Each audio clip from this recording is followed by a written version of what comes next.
No, it's still going. Most of this group is up.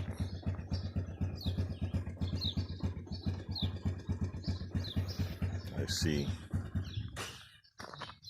I'm not sure if that's two calves or maybe the token yearling and the calf out here. Could even be a smaller cow. I mean, there's obviously a size difference, but I'm just not sure. From here, did a little surgery on the old 4-to-3 adapter. Somewhere there's another one of these around too, but they're old Armcos, so they had a T instead of the ring.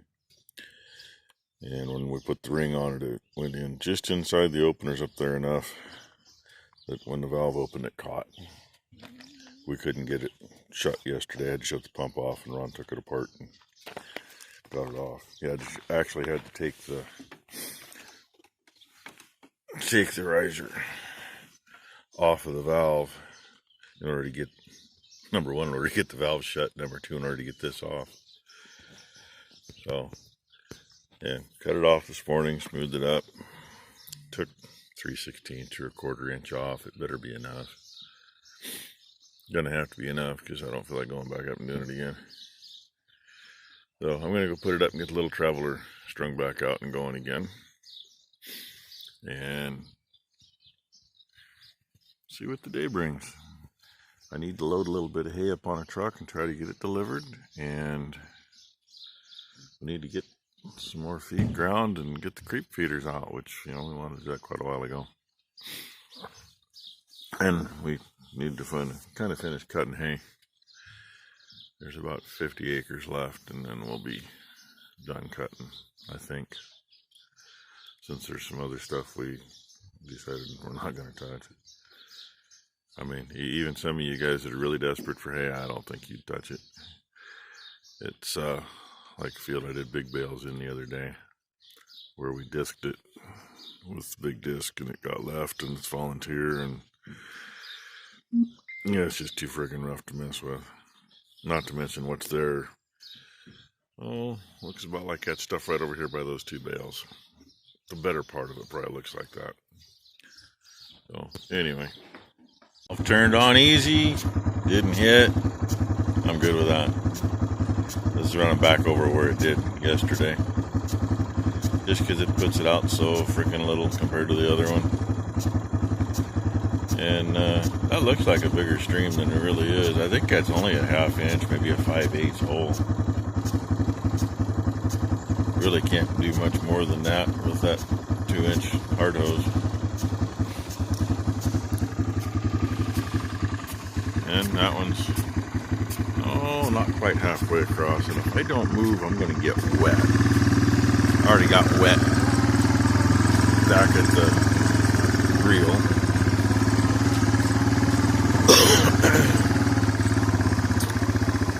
So that one should make it in before tonight. Might not be in until tomorrow morning. I don't know. And keep an eye on this other one because we're gonna move it this direction. There's another riser right by the railroad tie right there. So we'll just move the reel to there and just run a couple short runs here because the big Traveler already made it along the edge of that hayfield in this one.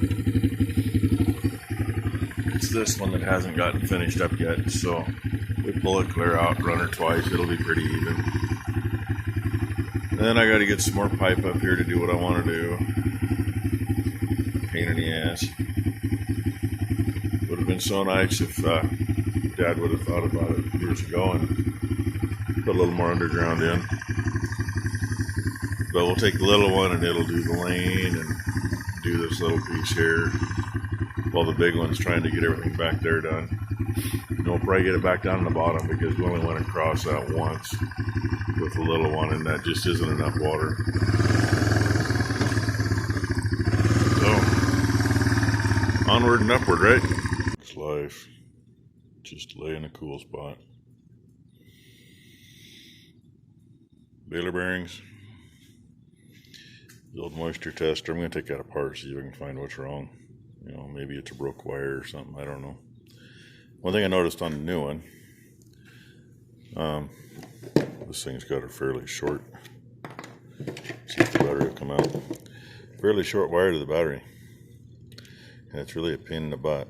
The new one, I actually got the battery in the other way because the wire's plenty long. But I've always wondered about that, if you screw that up. And give you an idea how new this is. Look at this serial number, 104. And I'm sure, you know, they all look the same, but I'm sure they all come out of the same place. So, and oh, Becky's coming over to see me. You know, I plastic welded that fender the other day, and things that got a flex sometimes don't hold up, and it broke.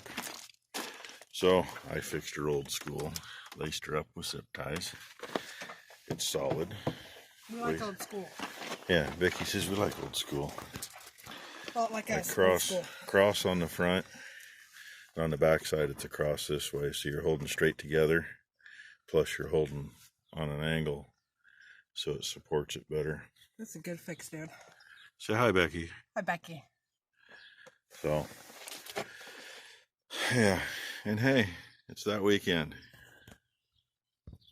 What weekend is that? Oh, 4th of July. She don't even know what day it is. I don't even know what day it is, sorry. So, yeah, you'll see this tonight. You'll get it before tomorrow.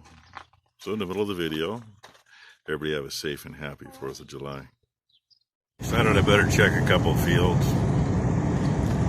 I just went up to the top of the hill and checked the last one we disked when the fire was still going, that we got rained out on and the tractor sat up there for a few weeks. Number one said there was quite a bit of oats in there, and part of it there is, the rest of it's junk.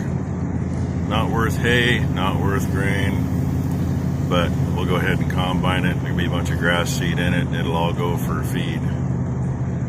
So you get the feed bin cleaned out that we've been grinding out of, and it can go in there.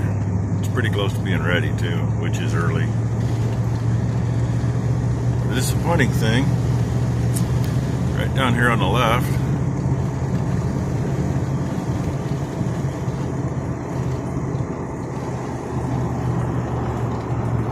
that has usually stayed fairly green late. We're early. All honest, we haven't been in on that piece to cut for hay until the end of July or later, and it's all browned up. Last year some of that was the prettiest hay we made. Not this year. Good thing it's already going to go in big bales. Came over here too. They got a pretty good start on picking it up. Works for me. Saves me having to do it. I come over here because I need to measure and see what we need for a cable to put out by the road. The landowner had an old rotten log across it for a couple of years, and a pain in the ass if we needed to come in here. Had to try to get a hold of him and get him to move it.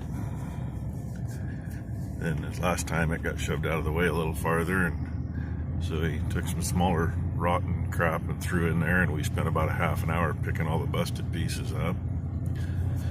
So I told him last year we tried to get a cable on it, keep people out of here.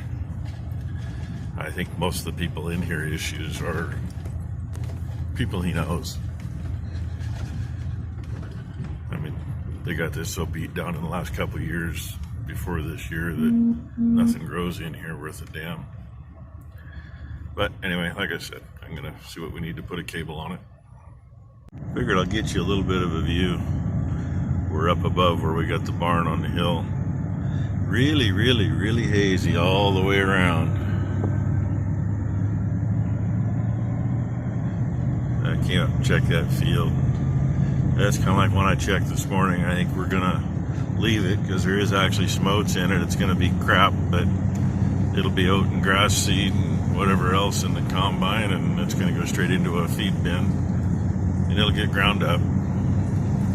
Okay, half a mile later, there's oats out there, wilds, and some what did we have in here last? Walkins, I think. Yeah. And there's a tree farm. Trees got so crazy a couple years ago that they ended up selling out stuff that they'd be selling now. So they got all stuff too small. Like I said, a lot of crop in there. Kind of looks like the roadside here, but with oats in it. Well, without Scotch broom shit. Yeah, without Scotch broom. There's hairy vetch out there. There's freaking radish. And at one point we were supposed to clear these trees out, farm all that around the barn, but a lot of hairy vetch, a lot of radish. But it'll all grind. This side right here doesn't have as much oats. The other half of this part here. Actually, I wonder. If I hold it right there, you can see the line where it is. She thinks she's gonna check it. I think they're done. Looking at the wilds, the way the heads are hanging, they're done. They're ready to go. She grabbed her handful. She came in with a handful of holes and husks. Peel one out and see what it looks like. Hey, we're coming down the rest of the way. So actually, I'm surprised. The groat was pretty well filled out. I figured they'd be short, but they're nowhere near ready. Tasty though. They're kind of on the early side where they're not ready yet. They're soft and they kind of remind me of a walnut. Kind of interesting, huh? Oh well. Cruise down the hill at 90 miles an hour and pray to God you can slow down for the corner at the bottom. That's where there's a guardrail because some people haven't figured out how to do that. Been a few of them doing right out there, and that's a swamp. We'll just keep road tripping, yeah. But I better shift gears. Piece that she cut yesterday is right there. You just can't see it. And that's the first piece she cut yesterday that I opened up for her. And the other one she cut yesterday. Don't want to make this too freaking long. It ain't up here too far. The one behind us is going to go in big bales. And we got about 5 acres left to cut that's going to go in big bales. And there's, I think it's about 7 acres up here. There might be 8, I don't know. It's like 7.5. I don't remember for sure. I mean, it's changed over the years because they took some trees out, but the driveway's in the middle of these trees up here. And it's actually 2 little fields. Hope we can see through the brush. Yeah, we can see when we get up here by the neighbors. It's light. It actually didn't have too bad a color yesterday. That back piece was really green. Little square up here, and then other side of those trees that goes down clear to the creek. The creek actually follows the right side of that field all the way down, and it's usually pretty green. So I didn't do too bad around the trees. It'll make good little bales because we still need some of those. You're looking at this awesome crop here. Last time this was planted, we put orchard grass in it.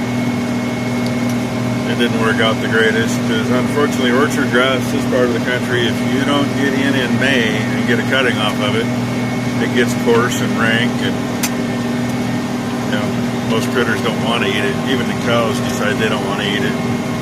And yes, we got gophers and moles in here.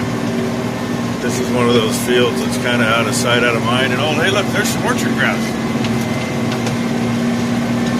That's the most I've seen in here. Annuals started taking over quite a while ago. The way this ground lays, this upper part dries out early and the bottom part is, you know, part of the drainage. So it's always been pretty good down there. This is probably half of what was here last year, and last year was light. From where I'm at now, up the hill, all the way down is full of voles.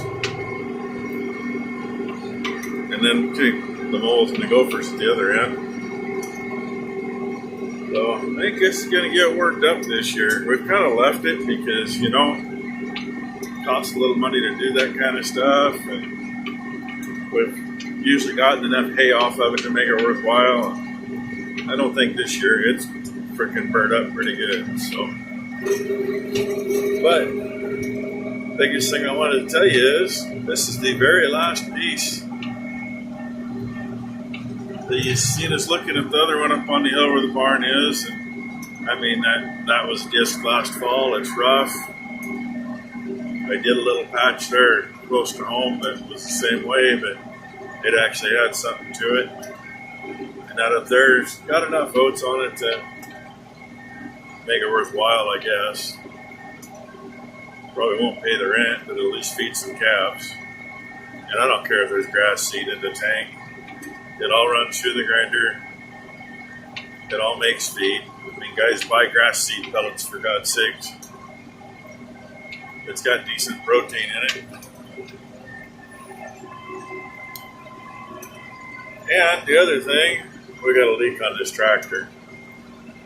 I smelled something yesterday, hot hydraulic oil, kind of wondered about it.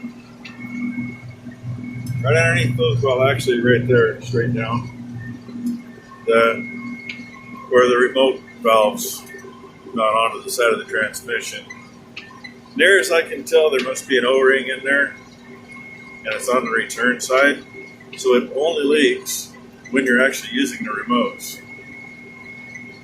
It's leaking more than I want it to, so as soon as I'm done here, I'll raise that thing up in the air and fold it up, and then that's really, I haven't touched other than to open up to go. And this is going to be a nightmare to rake. It's going to be worse than that pasture clippings we did at home.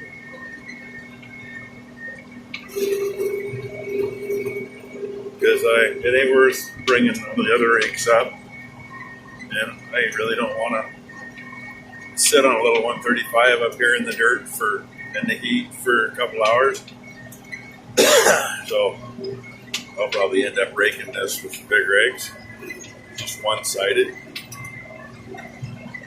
I only got a cough when I'm on the video, right? So anyway, hey, you see what I'm doing. As soon as we're done, and actually this is the first year in history we haven't changed blades on the mower. We're still on the first side. They're down low enough, I don't think we'll start next year with them, but we'll see. We'll take a look at them when we're done. Mower will get cleaned up, put away, tractor will get cleaned up, and see what we got to do to get it fixed. And since this one will be done before anything else will, we might, this one used to pull the disc all the time, we might get the duals on and get the disc on and start discing up some shit. This might be one of those spots. It's got to get done at some point. If we can disc her up, we might get rid of some of the rodents. And what we might do, help get rid of the rodents, we get done with the big baler. The only big tractor we got with a 3-point on it is the 3394. So since we still have a 3-point subsoiler, it's kind of got to go on in. And we might just go ahead and rip this a couple directions, and that'll get rid of most of those guys there. If they're not too damn deep, you kill them when you come through, and if the ground shatters right, it pinches them off anyway. There'll still be some, but gets rid of quite a few. The other thing is you get the plant material gone. They got nothing to eat, so they'll move or die. Same thing with the voles. And the big difference between gophers and voles, gophers eat the roots off. Once in a while they'll come up on top and actually eat the plant, but generally they eat the roots off. And voles, kind of hard to see, they got little trails on top of the ground between their holes. They actually eat both. They'll eat the roots and they'll eat the plant.